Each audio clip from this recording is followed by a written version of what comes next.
morning adventurers. We are leaving our little Antioch cabin. We've had a nice couple days here, but now we're heading to North Carolina. We're gonna see our friends Chelsea and Brandon, who, if you're a longtime viewer of the vlog, you've already met them. It's gonna be fun, huh? It's gonna be so fun. Ready for a little road trip? Woo! Let's do it.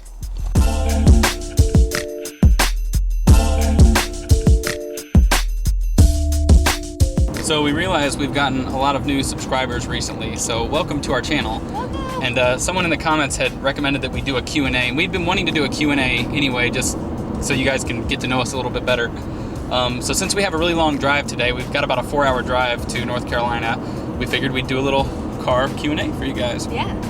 So we wanted to start off though by just telling you guys why we did all this and what made us decide to start traveling full time.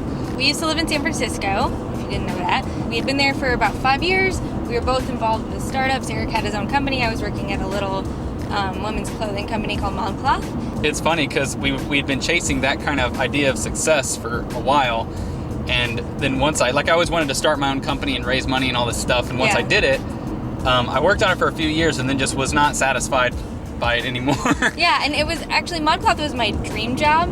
And so I was actually pretty sad to leave it, but I wasn't growing there. There wasn't much for me. We had taken a trip to France in like 2012, and it was our first time going to Europe and really going out of the country other than the Caribbean. Mexico. Mexico. So it kind of gave us the proper travel bug. And over the next few years after that, it just kind of got worse and worse and worse. And eventually we were like, okay, we're going to have to start traveling full time. We just came to the realization together that that's what we needed to do in our lives. Yeah. But backing up even more, if you didn't know, we're married. Yes, important fact. Yes. So we actually... And someone asked why I don't have a wedding ring, just because I lost it. Yeah, she and lost I lost her my band as well. So it looks like we're engaged, but we're actually married. So we met in high school, actually next week, March 22nd. We will have been together for 14 years, married for 9 years. Okay, so let's get into some questions here. The first question is from Bill Clark. It says, what are the 3 countries/cities which you have enjoyed visiting the most, and for what particular reason? I would say, for me, Iceland. Reykjavik was cool, but mostly the rest of the countryside, doing the little drive that we did out there. The food was pretty good, although very expensive. We didn't drink because it was too expensive, but the views were the best. Yeah. I'd say Costa Rica as well is way up there. We have way more to explore there, but when we spent a month in Kuwaita, it was just so laid back. The food was phenomenal. The food was amazing down there. That was probably the best food so far. And the coffee was really good too. Yeah, it was amazing. Oh my gosh. I would say Budapest, Hungary, we really liked for some reason. I think it was because they just the whole city was really chill, and they had a really good nightlife scene. We didn't really go out that much, and I think it's mainly because I don't like just going out, sitting at a bar and drinking, and it costs a lot. But the bars there were really unique. They were in these abandoned buildings. It's a popular thing that they do there. So I really liked that, and I think that kind of sold us on it. Also, Northern England. I know that's 4, but... Yeah. Northern England was amazing. We didn't expect it to be so cool because we'd only ever spent time in London and we wanted to see the country properly, but it was absolutely beautiful up there. So next question is from Sicko Deerdorp. Why have you traveled Europe so randomly instead of multiple countries next to each other? Just curious. I can probably answer that. So I do pretty much all of our travel planning. And it's usually I either find a really cheap flight or bus ticket, or somebody in the current city we're in recommends something. And it's so easy and cheap to get around Europe that we just kind of hop from country to country. By the way, I got to show you guys our little ghetto rig setup here. Oh my god. This is how we had to set up our GoPro. Yeah, speaking of keeping costs down. Yeah, I actually have a car mount that I used to stick up here, but I left it at my parents' house or something, so I actually don't know where it is. But so for now, this is what we have. Yeah, a boot. We just saw a sign for a scenic overlook, so we're gonna take a little break from the QA and go check it out. We're in no hurry today, so we're gonna stop any chance we get. But it looks pretty magnificent. Check this out.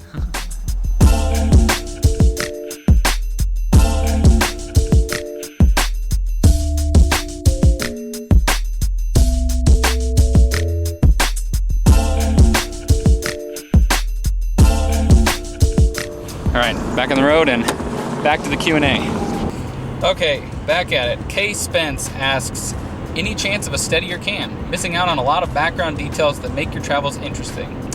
I agree. Some of our shots are a little shaky, but you know, it's hard. This camera here that I just popped up has image stabilization, which helps a little bit, but it doesn't help so much on like the wide angle shots. It helps more on the tight shots. Yeah. We both try to keep it as steady as we can when we're holding it. It's tough to not shake it at all, other than the only thing you can really do is get like a handheld steady cam thing, but those are really expensive and they're very heavy.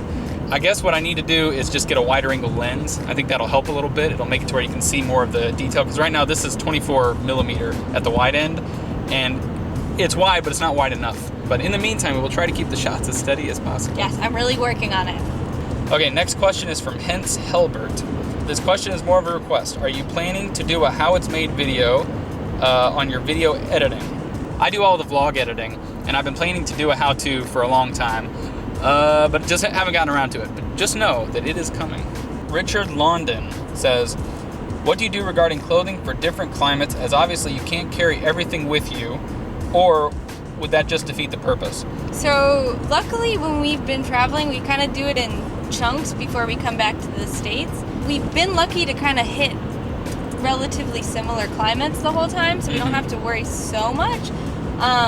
But I think it was whittling it down to what we have now was a lot of trial and error. We did a road trip when we first started traveling, and I think that helped significantly. I took a bag and a suitcase, a small suitcase on the road. I just saw what I wore and then just kept that, and now it's just staples. You know, like you need like 1 or 2 sweaters, you need a long sleeve shirt or 2, a couple t-shirts. For me, I pack dresses that I can layer, that I can put tights and a sweater with or wear on the beach. For him, it's just t-shirts and jeans for the most part. I actually have 1 pair of jeans right now, guys. Yeah, it is hard when I know that it's going to be like maybe 50s to 80s or something that we're traveling through, because you want to have like sandals but also closed-toed shoes, and that kind of gets bulky. I think the key is to just try traveling with 1 bag, and if you go on a week trip or a 2-week trip, you know, put what you think you'll need, but try to keep it to 1 bag, and then see on the trip if you end up missing certain items or if you really feel like you can go without them. Yeah. I think that's the best way to do it. Next question is from Remember That Time. Since hitting 1K, you guys have exploded, but how did you get to that first 1K? That is a very good question. In fact, we're really wanting to make like a YouTube course that shows all the tips and tricks we've learned and how we've managed to grow our channel. If that's something you'd be interested in, leave us a comment and let us know, because it's something we're starting to begin work on. I can tell you, to get our first 100, I was commenting on other vloggers that were small like us.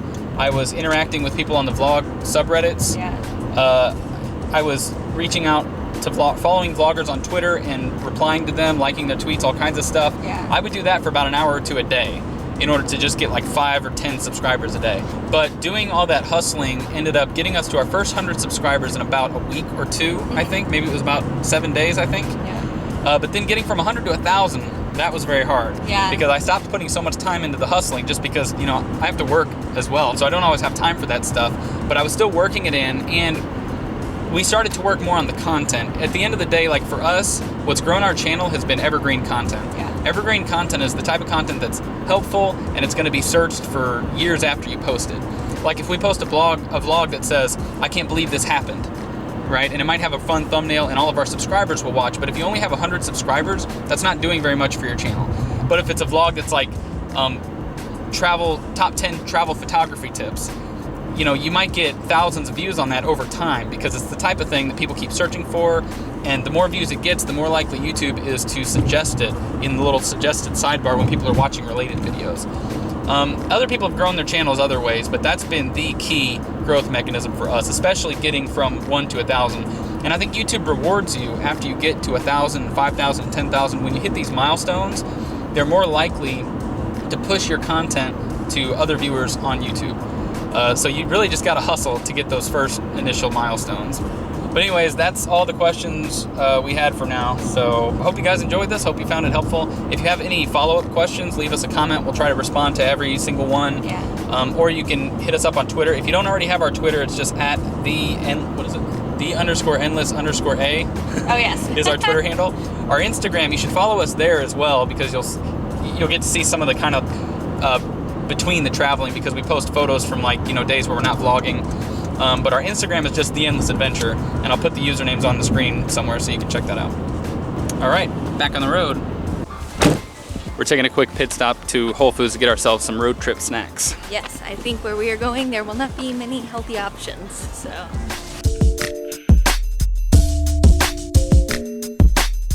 This might be the coolest beer label I've ever seen. It's pretty awesome.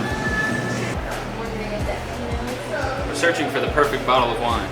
White wine. We don't usually drink white wine, so we don't even know what to look for. Looks as good as any. Why not? Got all of our provisions. We'll be keeping the cold stuff in the cooler. Smart road trip traveling. And it is an absolutely beautiful day out here. This is nice. It's actually kind of warm. Yeah. Not bad. It's amazing.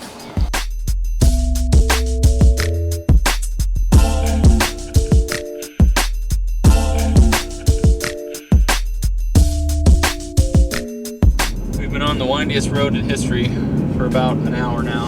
I think we still have, how long do we have left? Do we have an hour 30 left? minutes left. About 30 minutes. It's real pretty though.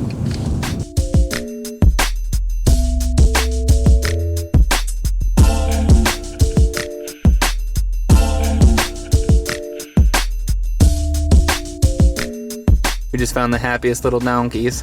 They're just playing. Oh Uh-oh. no! Oh, snap. They're really happy. That's why they were playing. He's biting her. All right. Don't mind us. Okay. Let's leave these two lovebirds alone. Good day. Bye. Bye.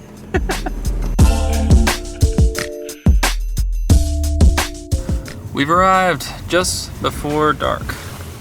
It's actually Chelsea's birthday weekend, and that's kind of the reason they were coming here to North Carolina, just to kind of celebrate over the weekend and get a weekend away. And we figured, since we're back in the States, we should drive over and join them. So we're gonna be staying in one of these little villas for the weekend. This is our room over here? Yes. Oh, nice. This is that locks. Oh, sweet. So we got like this whole kind of. This is all you. Wow, All you. this is sweet. Hi. What's up, man? You want to hear? So we've managed to get all settled into our little casa here. So Brandon and Chelsea ended up going to bed. I'll give them a proper introduction in tomorrow's vlog. But so this entire area ended up being, we thought we were just gonna have a room, but we have like a whole living room. We have a bedroom back there, bathroom, our own entrance. It's basically like a whole separate little area for us. Balcony and everything. Yeah, it's kind of cool. Dang awesome. Yeah, but they somehow talked us into getting up at 7 a.m. tomorrow for another crazy hike.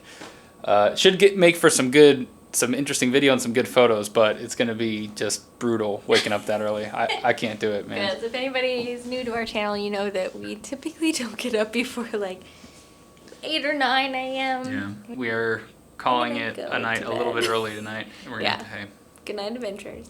we'll see you on the road.